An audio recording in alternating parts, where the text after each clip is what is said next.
My name is Sophia, and I am currently a junior at Aragon High School in San Mateo County. So, my mission is to boost environmental literacy and empower youth of all socioeconomic backgrounds to be stewards of our earth. And so, my two main initiatives, I would say, is that I wrote a science fiction book for youth in kindergarten through sixth grade. And I also founded a nonprofit organization called Light Earth's Destiny.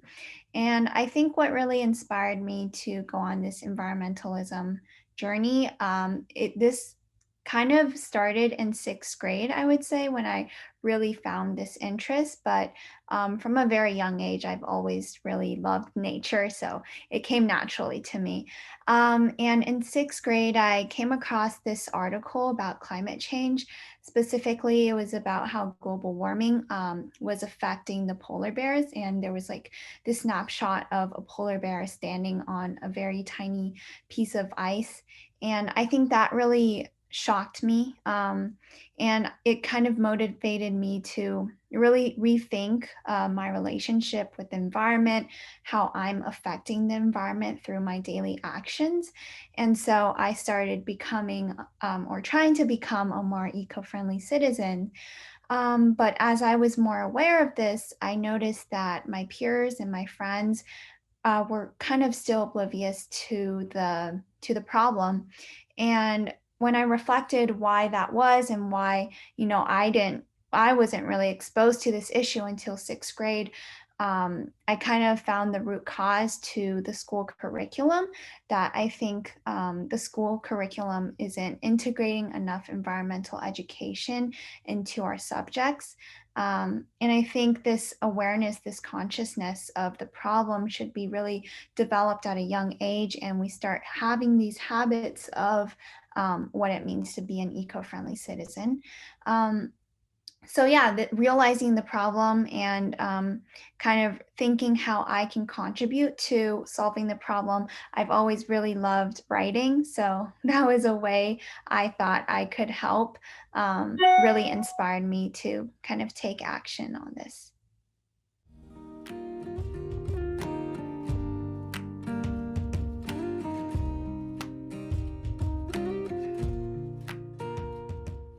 So my book is called Becoming Earth 2.0. And basically, I think I first kind of determined my goals and my purpose in writing this book, because I think that's like kind of the foundation how I can generate a storyline that fits well with my goals. So my some of my goals were to obviously educate students about environmental issues. And I think as a student myself, I really know that textbooks and lectures can be pretty dry for especially young students. And I think as I was searching for resources out there, there wasn't a lot of kid-friendly resources available to me. So I think I really wanted to make this book very fun, very cool for students so that they can really enjoy the process of learning about their earth, learning about their home, and at the same time be empowered, be educated to really start thinking how they can contribute to building a greener society. And so my some of my other kind of mini goals in this was also to kind of represent underrepresented voices. So that's why my book has a lot of multicultural characters, because I want all youth to kind of see themselves be that hero, see the possibility of them contributing to this mission as well. And another goal of mine was to introduce some futuristic solutions, green solutions, to really get kids excited for that green future that we can build together. So, Becoming Earth 2.0 is basically set in 2100 in the future, after environmental scientists from around the world establishes this World Environmental Laboratory to kind of systematically address environmental issues and facilitate the transition to carbon neutrality. And then now with Earth stabilized, Karina, the main character, the scientist, and her team are aiding an alien planet called 2.0 to combat climate change on their planet. So essentially, my characters are from all around the world. The four main characters are from Germany, China, America, and Morocco. And so this kind of achieves my goal of representing all different voices. And it also kind of emphasizes for global cooperation the need for that in solving environmental issues, because this isn't just in America that's happening. This is all around the world. Um, and then my planet Earth. This book is actually very, very cool. There's a lot of like, floating cities and lab grown meat and electric cars and just a really, really green, sustainable planet. And I think that gives the readers a lot of hope in that they can see Earth, heading towards that greener future. And it's like I hope that Earth comes off as like being a really beautiful planet, and that the readers can really appreciate the beauty in nature and how it can coexist with our human civilization. But at the same time, 2.0, the alien planet, would be kind of the warning for readers that, if we don't really change our ways of living, then we can head down that destructive pathway. And so 2.0, unfortunately, the aliens suffer from a lot of environmental issues. There's chapters on wildfires, plastic pollution, global warming. So just a lot of this. And then the scientists on Earth must, send materials through the rocket to help these aliens. I would like to kind of move on to my nonprofit organization, maybe. And that one was a bit more like, easy to explain. It's just that I had a couple of friends from some summer programs that are obviously related to environmental science. And so they were quite interested in getting started with this nonprofit organization. So I had them join in, help me build this foundation. And from there, we kind of brainstormed some projects to spawn. And I kind of needed to do a lot of research on how to get the 501c3 nonprofit status and all that. But that's pretty dry, so I don't want to go into detail on that. It really just kind of goes well with my overarching mission, which is to boost environmental literacy among youth in my community. And so that's why we focus on a lot of projects that are hands-on and very interactive with youth in our community. So for example, one project that we already completed was the Eco Art Contest. And so that kind of targeted young artists who could really use their skills, their art piece, to express their love for Earth. And that was, kind of saying the importance of conceptual art. And another pretty successful project is the app development of Saving Earth 2.0. And if you can't tell already, Saving Earth 2.0 is really similar to Becoming Earth 2.0 because it is based off of my storyline. And so essentially, players are sent to this environmentally devastated planet, and they are the heroes that kind of go through several mini games, combat these environmental challenges using green solutions, and eventually restore the health of that planet. So basically, my nonprofit organization integrates a lot of different, different interests like tech development, media, blog writing, fundraising. So it really incorporates a lot of youth from different interests. And I really want to say that, hey, we can use our own skills, our own interests. It doesn't just have to, be in one specific field, that we can contribute together to protect the environment.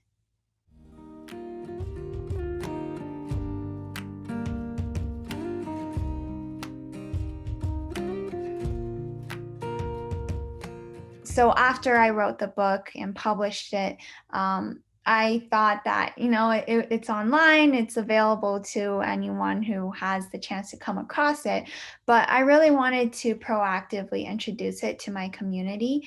And so that's why I've done several presentations with elementary schools mainly, and they were from mostly underfunded elementary schools.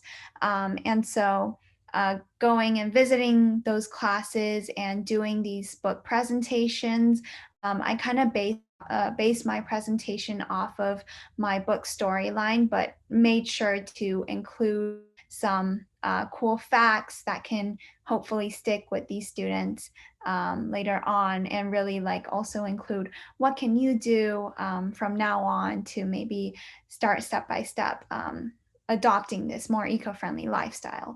So that was the goal of my presentation, and I was able to get to, I think, more than 500 students so far, and I'm hoping to do more presentations with more students in this county.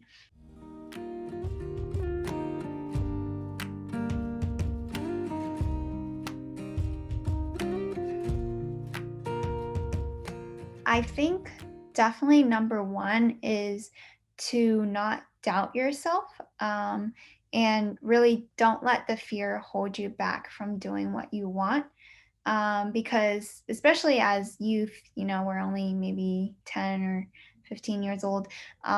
We might think that just one individual, how much can we do? But we don't really see how much potential we have, and it's not until we really step out of our comfort zone for the very first time and really see how much you can do that just gets you started. Like, you just have to take that step out, and then your kind of motor just starts running, and you're just like so passionate and so into this. And I think as long as you have the passion to do this, I think that's enough. Like, you don't have to worry about you not having enough experience or your age limits or anything like that. I think passion really drives you to accomplish these things. It gives you the perseverance, the determination, and the hope to conquer all the challenges you face.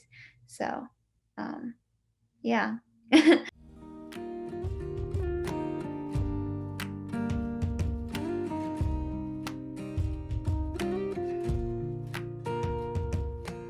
Because my whole mission is to eventually, hopefully, integrate environmental education more into the school curriculum, I really hope that teachers can see the feasibility in integrating environmental education, like across all different subjects. I really see the relevance and the tie to an environmental theme. For example, in history, that would maybe be covering more about, how our civilization has progressed, and through industrialization, the Green Revolution, how that has impacted our natural surroundings. Maybe in English, like adopting more environmental themed books.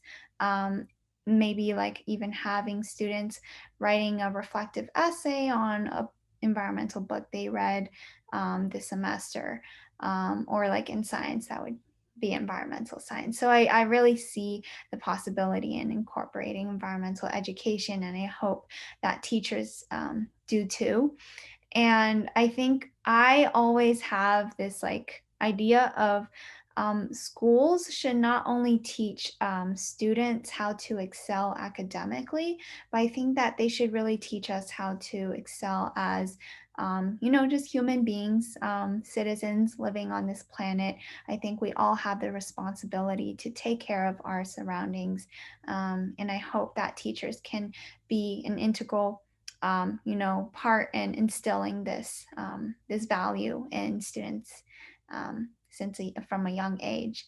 One of the ideas I think teachers can hopefully consider adopting is a semester end or year end reflective assignment, where maybe students get this kind of survey that asks them some questions, such as what did you learn this semester that's related to the environment, or what new habits did you adopt to kind of um, make your lifestyle a bit more eco-friendly? And maybe what are some goals you would like to set for next year to continue adopting a more eco-friendly lifestyle? So some of these questions in those surveys, and then the children can kind of take some time to answer these questions, and then teachers can kind of run a group discussion to share out answers. And then completing this assignment would automatically give the students a what's it called? A pass on their report card. I really hope that the report card can add a new section of environmental stewardship for students. Because, like I said again, at school, we shouldn't judge a student by just how well they're doing in different subjects, but maybe also how well they are taking care of their planet.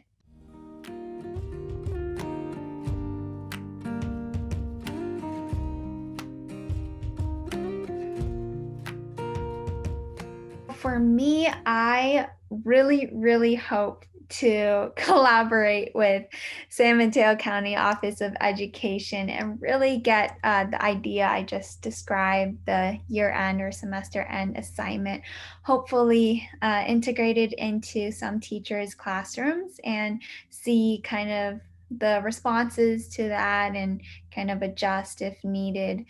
But really, what I've been doing so far with my book and giving presentations and with my nonprofit organization, like running all these contests and working with nature camp educators as well, is to eventually kind of penetrate the school curriculum and see how we can maybe modify it a bit so that it emphasizes the environmental aspect a bit more.